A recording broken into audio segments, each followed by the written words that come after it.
The story begins with a lie, one so old, so carefully layered into the political bedrock of a billion civilizations, that almost no one questioned it anymore. The Galactic Council, the ancient arbiter of interstellar order, had always insisted that Earth was safe. Humanity, they claimed, sat so far outside the strategic crossroads of the Orion Spur that no empire would ever waste the energy required to attack it. Earth was distant, unremarkable, irrelevant, a world beneath notice. A world beneath fear, a world beneath threat. Yet that lie shattered in a single heartbeat. The strike came without warning, without precedent, and without mercy. It carved across the fabric of space-time with a precision that mocked every known law of physics, a weapon that should have taken centuries to reach Earth somehow arriving instantaneously. For the first time in galactic history, a strategic assault had bypassed the luminous highways of warp lanes, crushed the lattice of defensive distortion fields, and descended directly upon the planet that the Galactic Council swore would never face such a fate. The unknown weapon manifested as a spear of folded dimensions, tearing a wound across the solar system so violently that every ship, satellite, and orbital platform within range registered a gravitational scream. Systems fell dark, sensors overloaded. The void itself shuddered in protest. Yet humanity endured the impact with a tenacity the galaxy had never witnessed. What should have annihilated the species instead awakened something ancient, something that had lived dormant beneath centuries of peace and complacency. The Galactic Council watched from afar as Earth's night side ignited with the bloom of celestial fire. Their advisors predicted extinction within minutes. Their analysts marked humanity's status as effectively compromised. Their leaders sighed with performative sorrow, preparing public condolences and hollow words for the interstellar record. But humanity did not die. In the silence that followed the impossible strike, the world reeled, staggered, and began to rise. Earth's skies filled with drifting particulate ash that turned sunrise into a spectrum of crimson gold. Cities trembled under the shockwaves of atmospheric distortion. Oceans boiled in localized regions where the weapon's aftershock collided with tidal systems. Yet even as devastation rippled outward, the human spirit contracted into something fierce, something focused, something unbreakable. Emergency systems activated within seconds, faster than any model predicted. Automated bunkers shielded millions who should have perished. Orbital debris nets, derided by other species as primitive, absorbed lethal fallout. Old satellites, long dismissed as outdated relics, awakened with hidden military protocols that hadn't been accessed since the earliest days of Earth's contact with the galactic community. Humanity had once feared invasion. They had anticipated betrayal. They had prepared in ways the Council had always underestimated. And now that preparation carried them through the first unbearable moments after the strike. The Council's observation fleets clustered at the solar fringe, watching as Earth flickered beneath veils of electromagnetic turbulence. Their reports noted that human communication arrays remained functional. Their long-range readings detected power signatures stabilizing instead of collapsing. Their predictions of species-wide panic proved false. Instead, the analysts witnessed something unnerving: coordination, purpose, strategy. Even before the dust had settled, humanity began mapping the impossible event. Their physicists captured data, fragments the moment the dimensional spear unraveled. Their military scientists reconstructed gravitational distortions that indicated not merely advanced technology, but technology centuries beyond the known galaxy. Their intelligence networks traced faint energy echoes across the void, echoes that originated outside any recognized civilization. The galaxy expected fear. Humanity responded with investigation. The galaxy expected disarray. Humanity answered with synchronization. The galaxy expected surrender. Humanity chose resolve. As Earth stabilized, whispers of unease drifted through the Council's corridors. For millennia, humanity had been treated as a political non-factor, brash, innovative, annoyingly resourceful, but ultimately incapable of shifting the galactic balance. Their creativity earned respect. Their unpredictability earned caution, but their strategic insignificance earned dismissal. They were a species whose influence extended no farther than the borders of their home system and a handful of nearby colonies. Yet now, in the aftermath of a strike engineered to end them, humanity displayed an iron resilience that unsettled every power block in the galaxy. They were not collapsing. They were not pleading for help. They were not dissolving into chaos. They were preparing, and the galaxy could feel it. Across Earth's continents, emergency forces moved with precision honed through decades of disaster response refinement. Medical drones traveled in swarms, cutting through smoke and debris to deliver supplies. Autonomous search and rescue units tunneled through collapsed structures, mapping survivable pockets of space. Orbital platforms stabilized and relayed tactical updates to ground forces. Military satellites reoriented their arrays, targeting the void not for retaliation, but for understanding. Humanity's leaders emerged from reinforced command bunkers with expressions etched in cold determination. They reviewed data, projected models, and dissected the signature of the weapon until its mysteries began to fracture. They found patterns. They found anomalies. They found traces of a civilization older than anything the Galactic Council acknowledged. A civilization that should not have existed. A civilization that had struck Earth without crossing the intervening stars. The Council, still wringing its hands with theatrical concern, urged humanity to remain calm, to suspend investigation, to allow the Council's inquiry teams to handle the matter. But the message arrived late, garbled through layers of electromagnetic pollution. And even if it had arrived pristine, it would have been ignored. Humanity sensed deception. The Council had lied about Earth's safety, dismissed the possibility of assault, and now seemed strangely defensive about the origins of the strike. Earth's governments, military planners, and scientific coalitions recognized the pattern, interference masquerading as protection.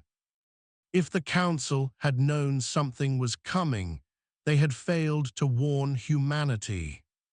If they had not known, they had failed to prepare the galaxy.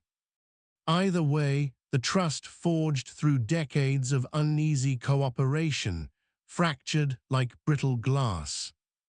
In the weeks leading up to the strike, Council sensor stations positioned along the galactic rim had detected subtle anomalies, dimensional fluctuations too small to alarm them, but too unusual to ignore.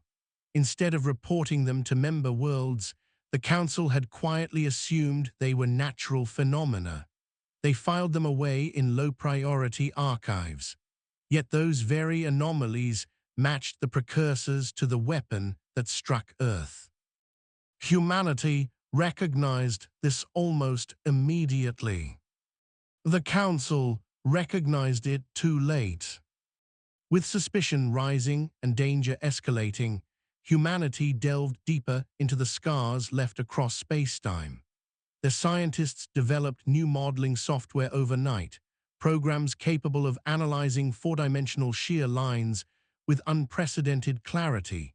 Their engineers repurposed ancient particle accelerators to generate microdistortions matching those found at ground zero. Their astrophysicists connected gravitational anomalies to dark matter fluctuations previously dismissed as noise. Piece by piece, humanity reconstructed the attack and revealed that it had been precisely targeted. Earth had not been chosen at random. The strike had not been a misfire. Someone, somewhere in the void, had aimed directly for humanity's cradle. The intent was unmistakable. The message was clear. The galaxy, accustomed to treating humanity as a footnote, suddenly realized how dangerous the species might become when cornered. Humanity had an old instinct, one woven through every chapter of its turbulent history. When threatened with extinction, humans adapted with terrifying speed. They evolved. They innovated. They united. No other species in the galaxy possessed that combination of desperation and brilliance. And now the galaxy watched as humanity began transforming from a regional curiosity into a rising strategic force. Earth's shipyards ignited with renewed purpose. Vessels once designed for exploration rerouted for defensive retrofitting. Prototypes long considered too resource-intensive suddenly received priority authorization. Interstellar probes equipped with experimental drive systems launched into the void, tracing the weapon's origin along gravitational fault lines normally invisible to conventional sensors. Humanity did not wait for permission. Humanity acted. Led by a coalition of scientists, engineers, strategists, and analysts, Earth embarked on an investigation unlike anything the galaxy had witnessed. They cross-referenced millions of data points. They sifted through the Council's decades-old reports of unexplained cosmic disturbances. They correlated those disturbances with historical disappearances of frontier colonies that the Council had quietly attributed to pirates, cosmic phenomena, or internal conflict among the colonies themselves. Humanity was beginning to uncover a pattern bathed in shadows and silence. Something old was stirring in the depths of the galaxy, something the Council had either ignored or concealed. Humanity prepared not only for defense, but for revelation. Survivors across Earth began speaking not in fear, but in resolve. They rebuilt their communities, fortified their cities, and transformed tragedy into momentum. Their world bore new scars, yet their spirit blazed brighter than before. Where alien observers saw devastation, humans saw unity. Where enemy strategists saw weakness, humans saw opportunity. Where the galaxy expected resignation, humans delivered defiance. The Council, alarmed by humanity's rapid recovery, began dispatching diplomatic envoys. They offered aid packages, investigation teams, and reconstruction assistance. Yet Earth accepted only a fraction of the help offered. Humanity knew the timing was too convenient, the concern too sudden, the generosity too rehearsed. Earth had been struck by an enemy unknown, but humanity suspected the Council knew far more than it claimed. And until the truth surfaced, they would not allow outside forces to dictate their future. In the aftermath, humanity began mobilizing with an efficiency that defied the laws of war and the expectations of peace. They knew the strike had not been an isolated event, but the opening move in a conflict that extended beyond known space. They sensed the weight of destiny shifting, aligning them toward something monumental, something that would test every ounce of courage, intellect, and resilience they possessed. The galaxy held its breath as Earth's defenses strengthened, its research accelerated, and its determination sharpened. Because although humanity had been the target of an impossible strike, the species was far from broken. They were analyzing the wound, preparing the response, and stepping into the storm with a resolve the galaxy had underestimated for far too long. And somewhere in the silent depths of the cosmos, the entity or civilization that launched the attack began to sense what countless empires throughout history had learned too late. When humanity survives the impossible, they do not retreat. They rise. They evolve. They retaliate. And the galaxy was about to learn what it meant when Earth united under the shadow of extinction, not in fear, but in purpose. Humanity's survival after the impossible strike sent ripples across the Orion Spur, but those ripples soon expanded into waves that crashed violently against the ancient facade the Galactic Council had maintained for millennia. For the first time in recorded interstellar history, the Council found itself unable to shape the narrative. The galaxy did not look to the Council for assurance. It looked to Earth, scarred, shaken, but unyielding. Humanity had entered a phase the Council had always feared: unified direction, coordinated purpose, collective momentum. The species that once bickered across every spectrum of ideology was now aligned by a singular truth. The threat was real, the threat was external, and the threat had aimed directly at humanity's home. Earth began unraveling the mysteries of the attack with a fervor unmatched by any world in the Council's long history. Every continent became a crucible of innovation. In underground laboratories shielded from lingering dimensional distortion, humanity's brightest minds sifted through the weapon's residual signatures. They dissected its physics, catalogued its anomalies, and ran simulations impossible only a decade earlier. Humanity's computing networks, hardened against cyber warfare and fortified with autonomous redundancy, processed the data around the clock. Quantum clusters chewed through cosmic variables, identifying patterns where the galaxy saw chaos. The weapon's trajectory, once dismissed as nonlinear nonsense, revealed itself to be a precisely calculated maneuver through dimensions humanity had barely begun to understand. The realization sank in with the weight of a collapsed star. The strike was merely a test, not an assassination, not an extermination, a measurement, a probing, an evaluation of humanity's capacity to endure and to respond. And humanity responded with relentless determination. On the lunar surface, the Armstrong Array, an immense interferometric installation spanning 300 miles, registered faint echoes that did not align with any known propulsion method.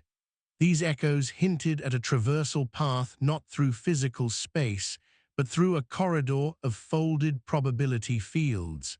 No warp lanes, no hyperspace tunnels, no mass relativistic compromise.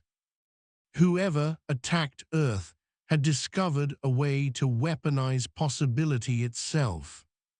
Humanity's first reaction was disbelief. Their second was adaptation. Their third was ambition.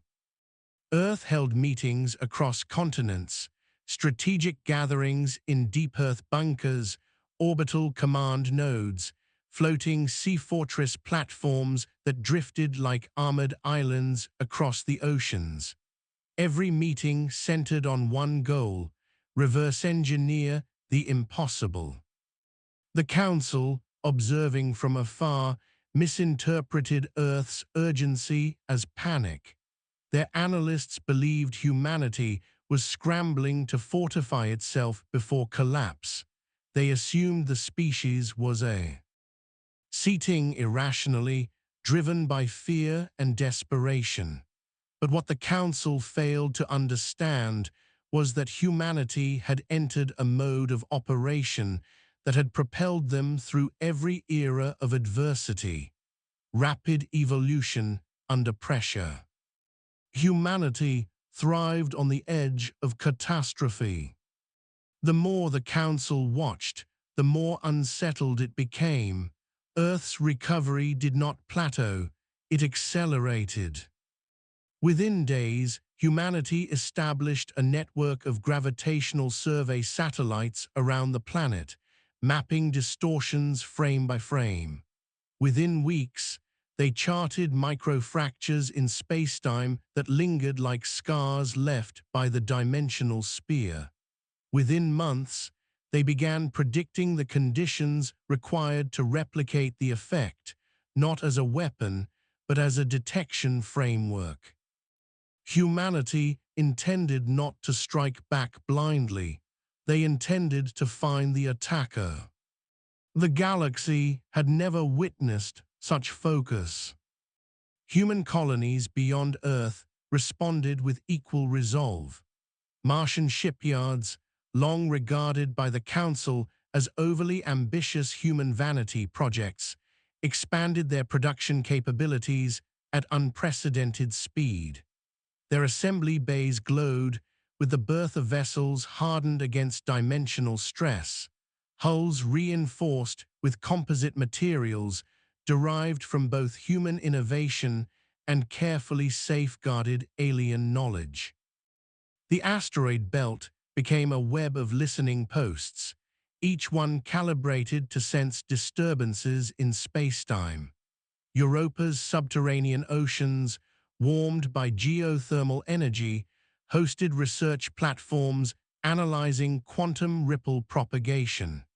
Titan's methane seas reflected the shimmering arcs of refitted long-range sensor buoys. Humanity's reach, once dismissed as modest, became a lattice of resilience stretching across the system. The Council, increasingly alarmed, dispatched advisory fleets to offer assistance. But those fleets arrived with prepackaged narratives, condescending recommendations, and bureaucratic hesitation disguised as caution. They believed humanity lacked the composure to handle the truth. They believed revealing the origins of the strike would destabilize the species. They believed humanity required supervision. They could not have been more wrong. Earth sensed the Council's hesitation. It read through diplomatic pleasantries with surgical precision. It saw the fear hidden beneath their polished rhetoric. Humanity had learned long ago that when powerful institutions spoke softly, they often hid the thunder behind their backs. Earth's investigators dug deeper. Through intercepted transmissions, ancient Council archives, misfiled exploration logs, and quietly sealed incident reports, humanity discovered the first fracture in the illusion. For thousands of years, the Council had catalogued unexplained disappearances along the galactic frontier. Entire outposts vanished, ecumenopolies fragments missing, research fleets lost without trace. The Council consistently attributed these losses to navigational errors, stellar anomalies, or inter-empire sabotage. But humanity found the fingerprints of something else, dimensional attenuation signatures nearly identical to those left by the attack on Earth. The pattern was undeniable. The Council had known something was out there, something powerful, something ancient, something willing to test civilizations in silence. Yet instead of warning the member worlds, the Council had softened the reports, diluted the data, and buried the implications. Whether from fear, arrogance, or political strategy, they had concealed the possibility of a threat capable of bypassing every defense in the galaxy. Humanity realized the Council's lie was not merely about Earth's safety. It was about the illusion of control. Humanity broke that illusion with ruthless clarity. Across the system, preparation turned into mobilization. The tension felt not like chaos, but like purpose, like the drawing of a bowstring, like the tightening of a coil that had waited far too long to spring. Earth began converting its entire scientific infrastructure into a weapons-grade analytical machine. Universities shifted to wartime research protocols. Corporations repurposed commercial fabrication plants into aerospace forges. Civilian networks were integrated into planetary defense grids. The human mind, creative, stubborn, unpredictable, became humanity's greatest weapon. And humanity was only getting started. In deep orbit around Jupiter, the Helios Bastion, once humanity's most advanced solar research platform, transformed into the single most sophisticated threat analysis station in the system. Its telescopes, engineered to capture solar flares, were recalibrated to detect dimensional flux. Its magnetic shields, once designed to endure intense radiation, were reinforced to withstand nonlinear gravitational turbulence. From the Bastion's vantage point, humanity glimpsed something extraordinary: decay trails drifting through the solar system, remnants of the weapon's impossible arrival. These trails hinted at a point of origin not within the Milky Way, but beyond its rim. A place without warplanes, a region ignored by the Council because it lacked strategic resources, habitable worlds, or known civilizations. Humanity realized that the Council's arrogance had blinded them. In their obsession with controlling known space, they had overlooked the unknown. Humanity did not overlook it. Humanity focused on it. The species began constructing the largest deep space probe array ever attempted. These probes would venture past the galactic boundary, guided by algorithms capable of charting the turbulent geometry of extradimensional currents. Each probe carried autonomous reasoning engines designed to interpret data that did not obey conventional physics. The Council protested, warning that unsanctioned exploration beyond the rim violated ancient treaties. Humanity ignored them. The galaxy expected fear. Humanity delivered determination. And with each passing day, Earth's resolve hardened into something immovable. The survivors of the strike, those who witnessed the moment the sky tore open, became symbols of defiance. Their cities rebuilt around them, integrating the scars of the attack into monuments of resilience. Humanity did not hide from its wounds, it showcased them. Across Earth, memorials rose not as symbols of mourning, but as declarations of endurance. One monument, forged from the twisted remnants of a shattered satellite, bore the faint electromagnetic residue of the initial dimensional tear. Another incorporated fragments of the atmospheric crystallization that formed when the attack collapsed the stratospheric boundary. Every monument whispered the same message to the sky. Humanity survived. Humanity learned. Humanity adapts. In the galaxy beyond, observers watched with awe and apprehension. Species long accustomed to dismissing humans now reassessed their assumptions. Some felt admiration, some felt fear, some felt opportunity. But all felt the shift. Humanity had changed.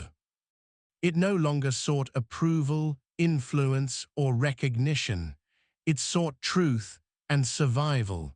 And survival for humanity had always been synonymous with victory.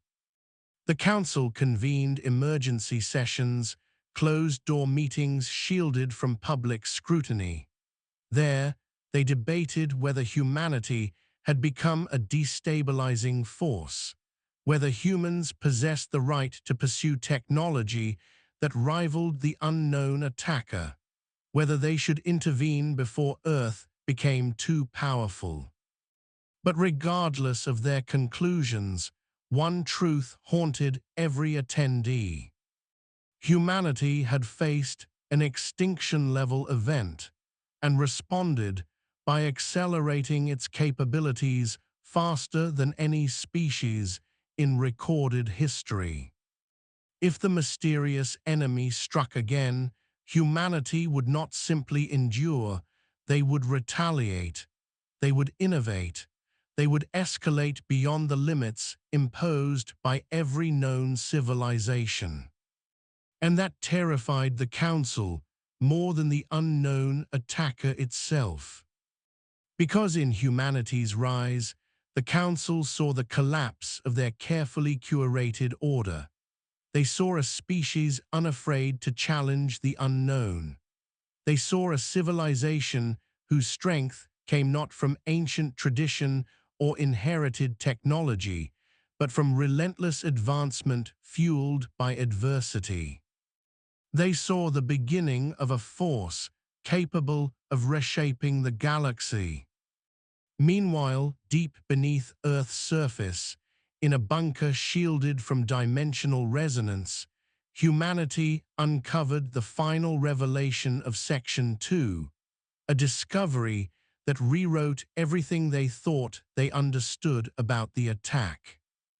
Within the fractured quantum field residue, hidden beneath layers of improbable variance, humanity found an imprint, not a signature in the conventional sense, but a pattern, a structure, a deliberately embedded fragment of information. A message not meant to be read by the Council. A message meant for Earth alone. A message left by the attackers. Humanity had believed the strike to be a test. This proved it was an invitation into a conflict older than the galaxy, an invitation into a war fought across dimensions, an invitation humanity was never meant to survive, but now could no longer escape. And as Earth stared into the abyss of the unknown, the abyss stirred and stared back. Humanity did not recoil. It prepared. Because the galaxy had underestimated humanity for the last time, humanity had uncovered the imprint left behind by the dimensional strike, an encoded fragment of information woven into the quantum scars as deliberately as a signature carved into stone. It held no words, no symbols, no comprehensible language. Instead, it conveyed intent through structure, hierarchy, and resonance. Upon first examination, It resembled a fractal pattern folded into a four-dimensional matrix. But as humanity's researchers probed deeper, as quantum computing clusters unraveled its permutations, the outline of something far greater began to emerge. The imprint was not a warning. It was not a three. Rather, it was not even a declaration. It was a marker, a locator, a coordinate system not for place, but for potential. Humanity realized with chilling clarity that the attackers had not simply struck Earth. They had tagged it. They had evaluated it. They had indexed humanity for purposes unknown. The implications spread across Earth and its colonies with the cold certainty of oncoming winter. The attack had not been a single act of violence. It was step one in a sequence that would continue unless humanity disrupted it. From that moment forward, humanity shifted from investigation to confrontation. On the surface of Earth, reconstruction efforts evolved into fortification. Cities once built to withstand natural disasters now incorporated layered dimensional shielding. Civilian infrastructure transformed into dual-use frameworks capable of serving as command centers, evacuation tunnels, and distributed sensor grids. Humanity designed new structures whose foundations resonated with the physics of the attack, preventing dimensional folding from breaching their geometry. What other species might have accomplished in centuries, humanity completed in months. The survivors of the strike, whose bodies had endured the gravitational turbulence of the dimensional tier, underwent medical evaluations that revealed the strange residue of the event had altered them subtly. Their neurological patterns exhibited heightened synchronization during stress. Their reaction times sharpened. Their sensory integration accelerated. Not mutations nor enhancements, but adaptations. Humanity realized that survival had imprinted something upon them, just as the attackers had intended. But instead of breaking, humanity had strengthened. As Earth evolved, the solar system transformed into a fortress of insight. Humanity was moving with a speed that frightened every watching civilization. For humanity, fear was a catalyst. It burned away complacency, leaving something fierce and focused in its place. On Mars, research teams uncovered a startling discovery. The imprint embedded within the strike's aftermath possessed an energy signature that mirrored faint echoes recorded decades earlier by deep space listening posts. The Council had dismissed those signals as cosmic background distortion. Humanity now understood them as early attempts at scanning the galaxy. The attackers had been mapping, probing, and indexing civilizations long before Earth ever entered the galactic stage. Humanity realized something the Council had never contemplated. The attackers possessed technology not merely superior, but fundamentally alien to the dimensional frameworks familiar to the galaxy's species. They operated outside the Council's understanding of space, time, and war. And that meant humanity would have to develop strategies no one had ever attempted. The Council pleaded for caution, but their warnings were too soft, too late, and too burdened by omission. Humanity had uncovered enough evidence to understand that the Council had known about the anomalies for centuries, maybe millennia. They had sensed the presence of a distant civilization capable of unfathomable feats, yet refused to confront it. Perhaps fear paralyzed them, perhaps pride, perhaps the illusion of stability mattered more than truth. Whatever the reason, they had left humanity blind to a threat that had chosen Earth with surgical precision. Humanity would not forgive that. Humanity would not trust them again. With every passing week, evidence mounted that the Council was still not being truthful. Their archived observations had gaps, convenient omissions in the historical record. Some of their exploratory missions had vanished under circumstances eerily similar to the opening act of the strike on Earth. Yet not one of those incidents was disclosed to humanity until human investigators uncovered them. The galaxy watched humanity grow colder, harder, more determined. Where once they had offered curiosity and collaboration, now they held suspicion and independence. Humanity's researchers pushed deeper into the quantum imprint. By analyzing the pattern's recursive loops, they discovered that the marker contained a map of sorts, a topological representation of a region of space that did not exist in three-dimensional reality. A space beyond the galactic rim, a void between voids. The enemy had come from outside the galaxy. Humanity now understood the scale of what approached, and in that understanding, they found resolve rather than despair. Every species in the galaxy carried myths of the unknown, tales whispered in childhood, legends carved into ancient stone, prophecies uttered in dying breaths. Humanity now realized these myths were not allegories. They were memories, echoes of ancient encounters with something beyond comprehension. Something ancient, something observing, something returning. Humanity's strategists studied every archived disappearance, every anomalous gravitational signature, every unexplained dimensional ripple. They reconstructed a timeline that revealed a shocking truth. The attackers had struck before, but never with such precision. Previous targets had been distant colonies, outposts, or scientific expeditions. Earth was the first homeworld the enemy had touched. Why? Humanity confronted the question with relentless obsession.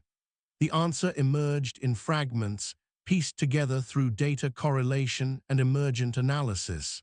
The imprint encoded patterns of human behavior, innovation cycles, military tactics, cultural adaptation curves. It encoded not biology, but psychology. The attackers had studied humanity long before the strike. They had chosen Earth not because they feared humanity's current power, but because they anticipated humanity's potential.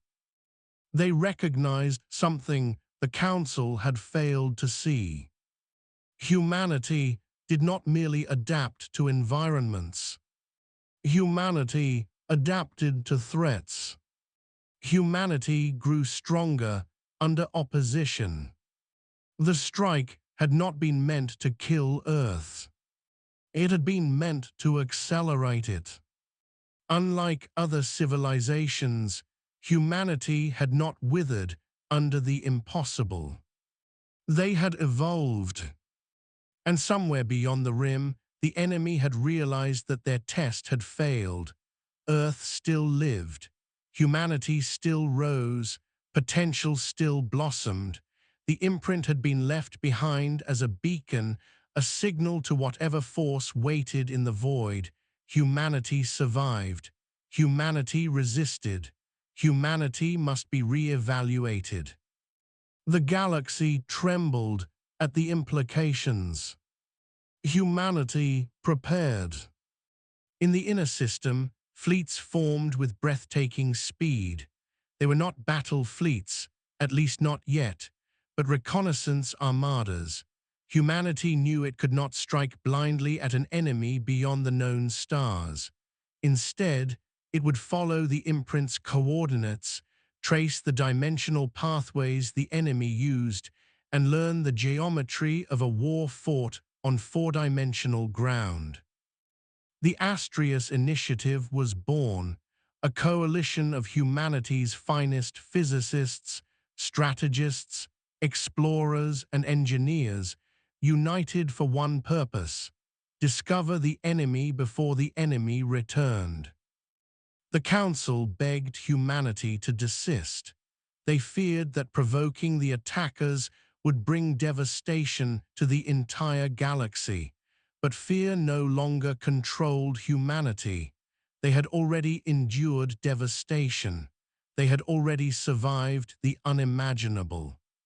And they refused to kneel. The Astrius Outrider, the first ship designed with partial dimensional shifting resonance plating, launched from Mars with quiet determination. Its hull shimmered with adaptive metamaterials engineered to react to distortions before they formed. Its engines pulsed with a new propulsion system developed from the analysis of the strike's residual energy. It carried within it humanity's first attempt to perceive the universe as the attackers did. It vanished into the void beyond Pluto, following trajectories that no map recorded. For weeks, the vessel transmitted bursts of data back to Earth, anomalies, patterns, topological reconfigurations of space itself. Then, on the 31st day, the Outrider detected something impossible. A second imprint. Not left on Earth. Left in space. A beacon the enemy had deployed for reasons unknown. The imprint was exponentially more complex than the one embedded in the strike. It spiraled into fractal patterns that stretched across dimensions humanity barely understood. Yet beneath the complexity lay something unmistakable: awareness. Humanity realized the beacon was not merely a marker, it was a sensor. It had detected the Outrider. The enemy now knew humanity, had begun tracing their pathways. And in that moment, the beacon changed. A pulse of energy rippled outward, dimensional geometry twisted, quantum fields bent. The Outrider's transmissions became chaotic, scrambling with interference that defied every model humanity possessed. Then the Outrider sent one final burst of data. A single coherent sequence. Not words, not coordinates. A shape, an outline of something colossal drifting in the darkness beyond the galaxy. A structure, a vessel, a presence. And then the Outrider vanished without trace. Humanity mourned the loss but did not break. The final transmission revealed what they had long suspected: the enemy was returning. The strike on Earth had been a test. The beacon was a response.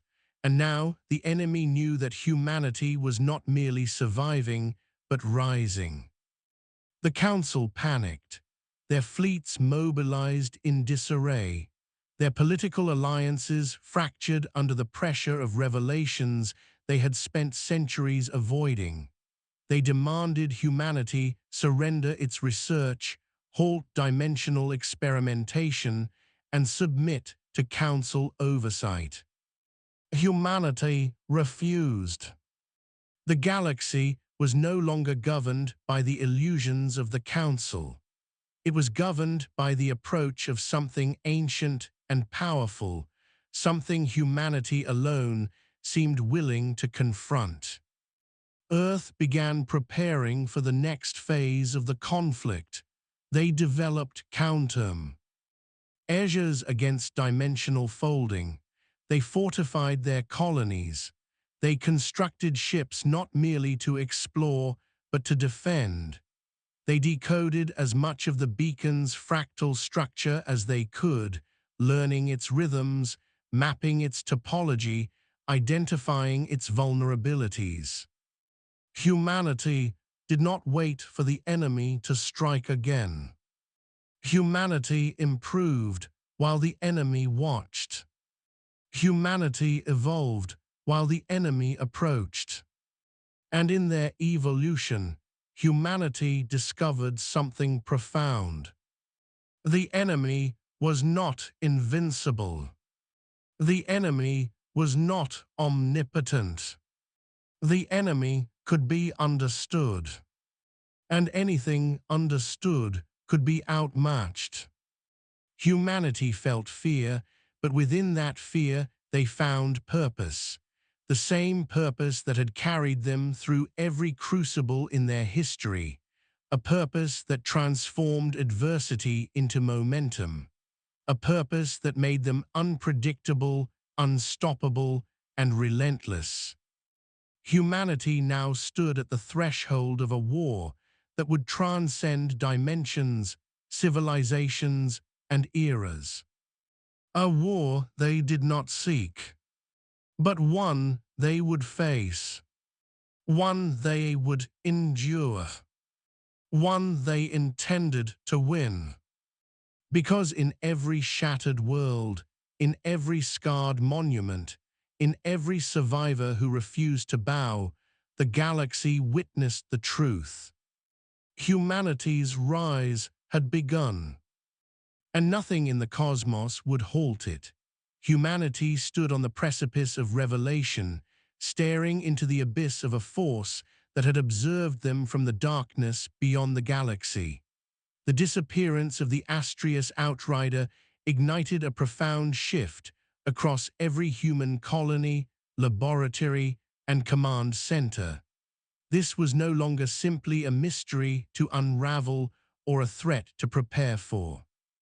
It was a declaration from something that believed itself untouchable, something that expected humanity to fall to its knees. Humanity did not kneel. Instead, the Outrider's final transmission became the spark that lit a fire across the solar system. Humans saw not a warning, but a target, not an enemy beyond comprehension, but one that could be mapped, studied, challenged, and ultimately confronted. The image captured in the Outrider's dying moments, a massive structure drifting beyond the galactic rim, became the centerpiece of humanity's focus. It resembled no ship known to any species. Its geometry twisted between Euclidean and non-Euclidean forms, shifting as observers attempted to interpret it.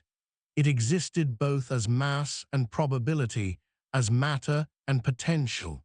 Yet within that impossible structure, humanity sensed vulnerability. Every angle, every shimmering contour, every dimensional ripple was a blueprint waiting to be deciphered. Humanity treated the image not as a symbol of doom, but as a puzzle. Across the system, analytical engines tore apart the image's fractal patterns. Dimensional physicists tracked the object's oscillations, mapping transitions through states of existence. Engineers rendered it into simulations capable of interacting with human technology. While other species would have recoiled at the enormity of the enemy's capabilities, humans leaned forward, studying the impossible with hungry determination. The unknown had always been humanity's battlefield. Meanwhile, the council spiraled into dysfunction. Political blocs fractured as accusations spread through their chambers. Some species blamed the council's secrecy for the threat. Some blamed humanity's ambition. Others, in whispered panic, wondered if the galaxy had crossed a threshold from which it could never return. And beneath it all lay the council's growing fear. Humanity was becoming the gravitational center of galactic affairs. Humanity was adapting faster than any species in history. Their technology, once dismissed as crude or erratic, now rivaled the most advanced civilizations. Their scientific breakthroughs, driven by desperation, audacity, and unyielding collaboration, began to exceed the boundaries the Council had imposed for centuries, and each breakthrough brought them closer to understanding the nature of their enemy. Humanity had always thrived at the edge of possibility. Now they were sprinting past it. In Earth's orbit, construction began on a structure that surpassed anything the species had ever attempted. The Vigilant Horizon, a ring-shaped station spanning thousands of miles, unfolded like a blooming metal flower. Its purpose was singular: generate a stable dimensional field capable of probing the enemy's pathways. It functioned not as a weapon, but as a window, a way to see beyond the veil that separated the galaxy from the void outside. When the Horizon activated for the first time, the Council panicked. They claimed the experiment risked destabilizing local spacetime. They argued that humanity lacked the wisdom to wield such power, but humanity ignored them, understanding that stagnation was more dangerous than progress. The station's field resonated with the imprint left by the strike, aligning frequency with frequency until a corridor of shimmering distortion emerged, a map of the pathways the enemy used. Humanity did not step into the corridor nor attempt to breach the dimensional barrier. They simply observed, calculated, prepared. Humanity learned two crucial insights. First, the enemy did not travel randomly. They followed predictable routes, hidden structures of folded space built centuries or millennia ago. These routes allowed them to strike with impossible speed, selecting their targets with surgical precision. Second, the enemy was not alone. The corridor revealed faint signature echoes, imprints of other civilizations the enemy had evaluated. Some signatures belonged to species the Council believed extinct. Some belonged to species the Council had never documented. Some, disturbingly, belonged to civilizations still alive but weakened, fragmented, or forever changed. Humanity realized with grim clarity that they were not the first to face this threat. They were simply the first to survive the initial test with enough spirit left to respond. Humanity took that revelation as a challenge. They accelerated their research. They expanded their fleets. They hardened their defenses. On Titan, construction began on humanity's first vessel designed explicitly for dimensional traversal. On Mars, engineers developed shielding capable of withstanding nonlinear gravitational fluctuations. On Earth, survivors trained in facilities that simulated the distortive forces of the strike, learning how their adapted physiology responded to stress the galaxy considered lethal. Humanity was preparing not for escape, but for encounter. And as humanity rose, the enemy stirred. Across the galaxy, dormant anomalies reactivated. Dimensional ripples spread like storms forming beyond the horizon.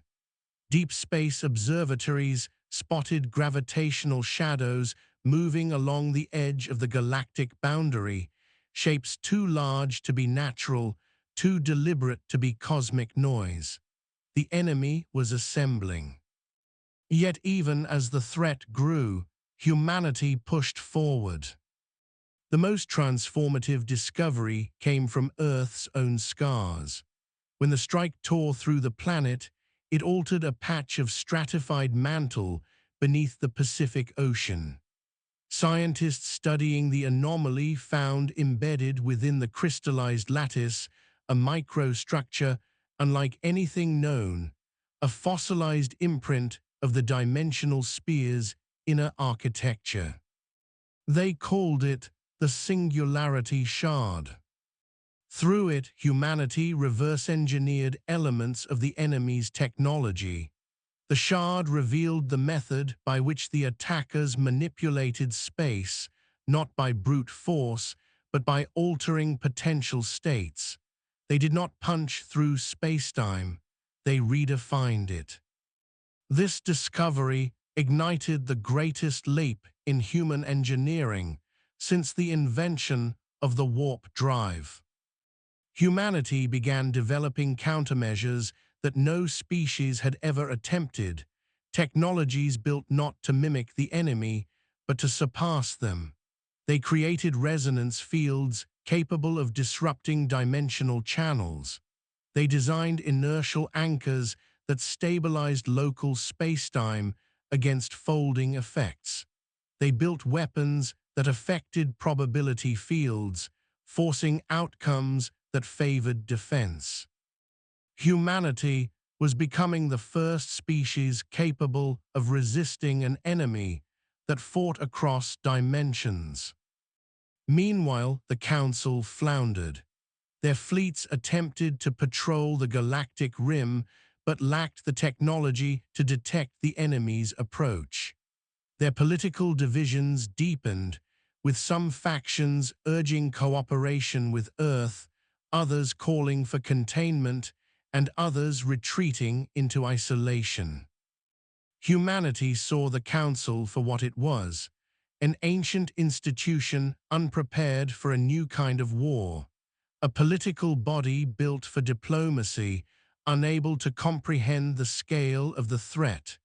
They were relics of a peace that never truly existed. Humanity would have to lead, not because they wanted to, but because no one else could. On Earth, strategists began planning for three possible scenarios. The first scenario: the enemy would return to evaluate humanity again. The second scenario: the enemy would attempt to erase humanity before they grew stronger. The third scenario: humanity would confront the enemy on their own ground, outside the galaxy, inside the dimensional corridors where the enemy believed themselves unchallenged. For humanity, every scenario was winnable. Because across Earth, on every colony, in every heart that survived the strike, one truth had crystallized. The enemy feared humanity. They feared a species that evolved too quickly. They feared minds that refused to accept limits. They feared resilience that bordered on defiance. They feared determination that persisted through annihilation. The enemy struck Earth expecting silence. What they heard instead was humanity rising. As Section 4 closes, humanity stands transformed. Earth is no longer a quiet world on the outskirts of the galaxy.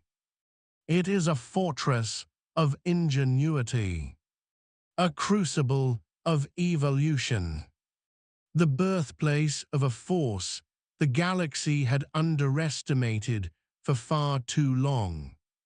And far beyond the galactic rim, in the cold, starless void, the enemy finally recognizes the consequences of its miscalculation. They sought to test humanity. They succeeded. Humanity passed. And now humanity is coming for answers. The shadows that once watched humanity in silence begin to shift. Not with confidence, not with indifference, but with something the enemy had not felt in eons: uncertainty.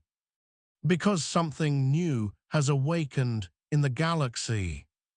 Not just a civilization, not just a species, but a force called humanity.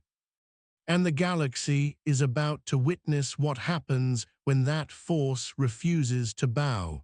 The galaxy trembled, not from the enemy approaching from beyond the rim, but from the awakening of something hidden within its own boundaries, something ancient, something overlooked, something underestimated for far too long.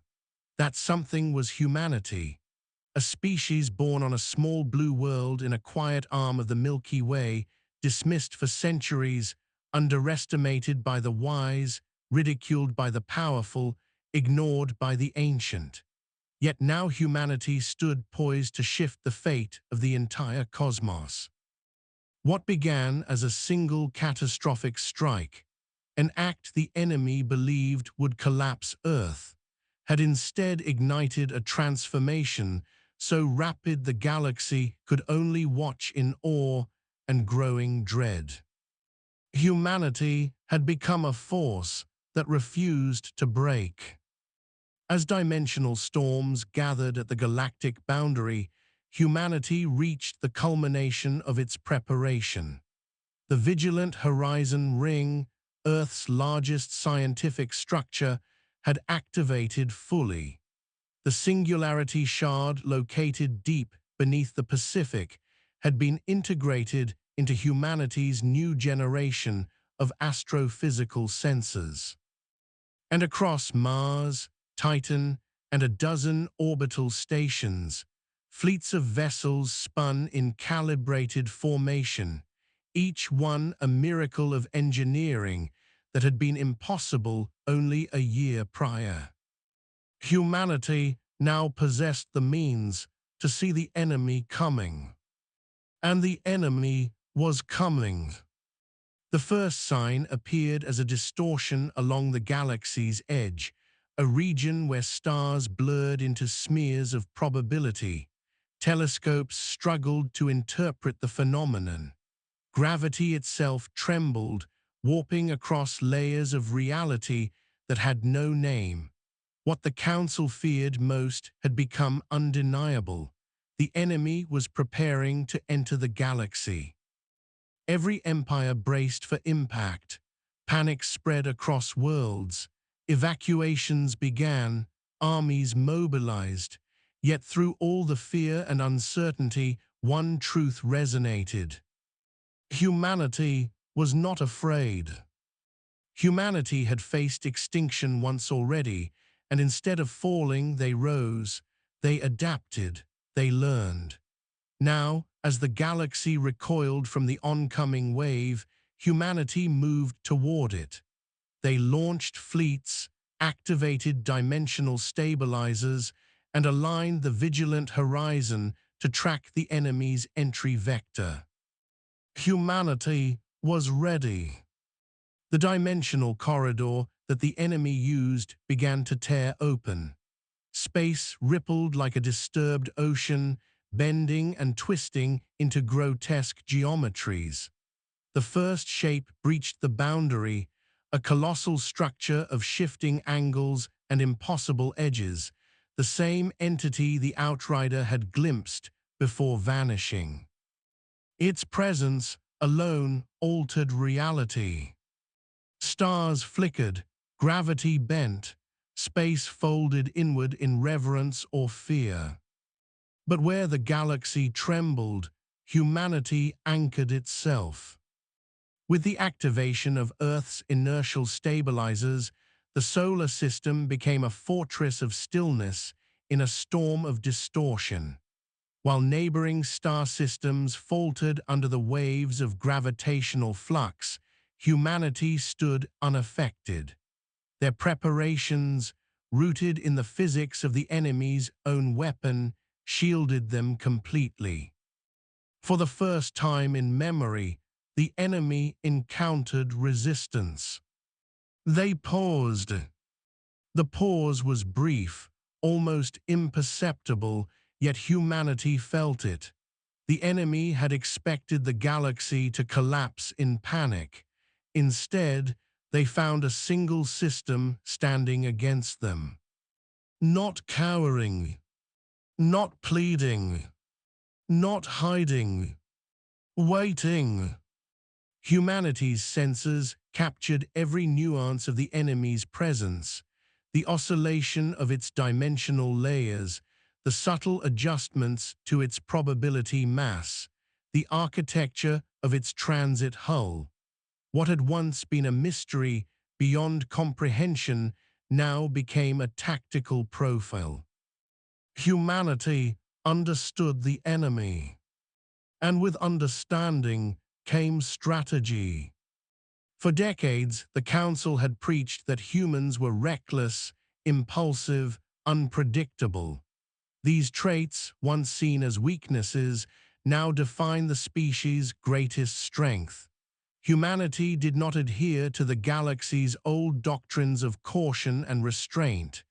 They experimented, iterated, adapted, and transformed. While the enemy had come to evaluate Earth, humanity had used that evaluation to reverse engineer their power. Humanity no longer feared dimensional manipulation. They wielded it. As the enemy prepared to fully enter the galaxy, humanity initiated their first countermeasure. A network of resonance generators anchored across Mars and the Jovian moons activated in unison. They emitted a frequency-tuned peak, precisely to the distortions left by the enemy's attack. The wave rippled outward, intersecting the enemy's transit field. For the first time, the enemy's progression slowed. Humanity had disrupted the enemy's dimensional anchor. Across the galaxy, species that once mocked or dismissed humans now watched with disbelief. Humanity, a civilization barely a century into interstellar travel, had just impeded a power older than the Council itself. But humanity was only beginning. With the enemy destabilized, humanity unleashed the next phase of its plan. The vigilant horizon aligned its focusing rings, channeling power through a lattice of metamaterials derived from the Singularity Shard. The station generated a projection not of light or radiation, but of potential, a sculpted field of alternate probability states. Humanity was rewriting the battlefield. The projection collided with the enemy's dimensional form, where the enemy attempted to impose its geometry upon the universe. Humanity countered with a reality in which such imposition faltered. The enemy staggered. A ripple of shock pulsed through its structure. Across the galaxy, observers realized something unprecedented was occurring. Humanity was contesting the enemy not in physical space, but in the underlying framework of potentiality. Humanity, the species that had barely cracked the secrets of warp travel a century earlier, was now pushing back against a civilization that manipulated dimensions as easily as breathing. The galaxy saw hope for the first time. But victory required more than disruption. Humanity knew they needed to understand why Earth had been chosen, why humanity had been evaluated at all. The answer emerged from the final decoding of the imprint embedded in the original attack.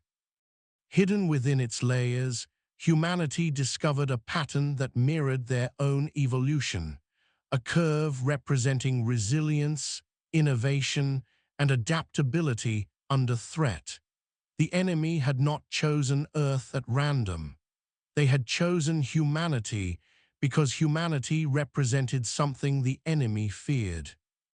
A species that grew stronger under pressure. A species that thrived in adversity. A species that refused to accept limits. The enemy had tested humanity, assuming the test would break them. But instead of breaking, humanity surpassed every expectation. The enemy had awakened their own worst nightmare. As the enemy attempted to regain control of the dimensional corridor, humanity initiated the third phase of their plan, a maneuver the galaxy would speak of for centuries. Using the enemy's own dimensional pathways mapped through the vigilant horizon, humanity opened a counter-corridor, not into the galaxy, but out of it. For the first time in history, humanity reached beyond the rim by choice. Humanity stepped into the domain of the enemy. The first vessels to traverse the corridor, the Phoenix Spear fleet, were designed with metamaterial hulls and probability anchors capable of surviving in the shifting geometry beyond the galaxy. These ships carried no conquest in their design, no vengeance in their purpose. They carried something far more dangerous. Understanding. Humanity wanted answers, and the enemy sensed it. Sensed the audacity, sensed the resolve, sensed the defiance. For the first time, the enemy hesitated. Humanity did not. As the Phoenix fleet breached the barrier, the ships entered a region where stars dissolved into geometric haze and gravity depended on perspective. Yet humanity adapted, as they always had. Probability anchors stabilized the fleet. Spatial filters interpreted chaotic patterns into navigable structures. Dimensional mapping algorithms translated impossible landscapes into geometry the human mind could grasp. Humanity navigated what no species had navigated before. They reached the perimeter of the enemy's domain, a vast construct of folded dimensions and shimmering potential. And in that moment, humanity finally saw the truth. The enemy was not conquering the galaxy. The enemy was pruning it. They evaluated civilizations, tested their resilience, measured their adaptability, and removed those deemed unstable or threatening. They sought to maintain a cosmic balance, one they believed only they understood. In their view, humanity represented chaos, unpredictability, uncontrolled potential. Humanity represented change. The enemy feared change. And for the first time since the beginning of their ancient mission, the enemy realized that change had arrived, not as destruction, but as evolution. Humanity did not attack. Humanity did not beg. Humanity simply existed, unbroken, unbent, unyielding. And that existence alone changed everything. The enemy withdrew, not in defeat, not in surrender, but in recognition. Recognition that humanity had surpassed the threshold. Recognition that humanity was no longer to be tested, but acknowledged. Recognition that humanity had joined the ranks of forces capable of shaping the cosmos. The he-dimensional corridor began to collapse, not as a weapon, but as a closing door.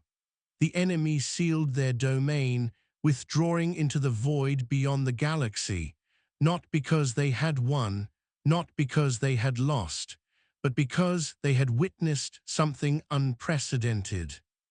A species that grew stronger when broken.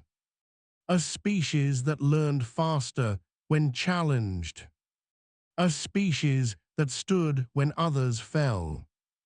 a species that refused to die. Humanity returned to the galaxy not as victims, not as survivors, but as a new pillar of cosmic power.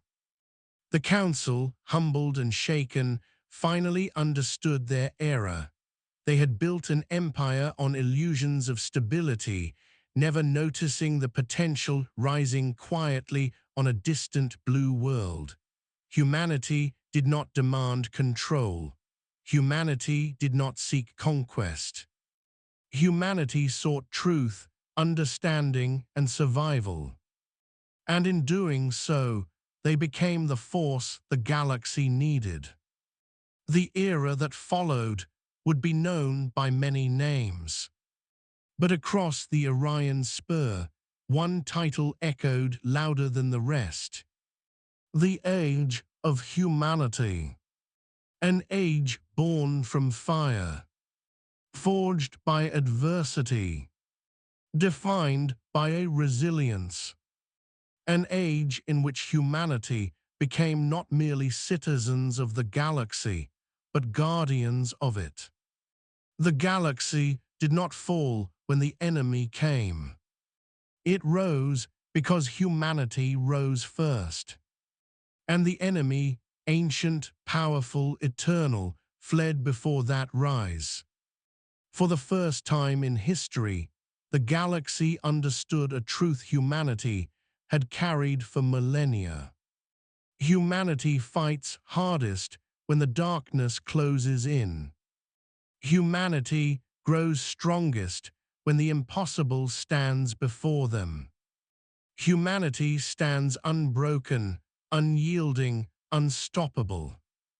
And in the quiet that followed the enemy's retreat, one final message resonated across every star.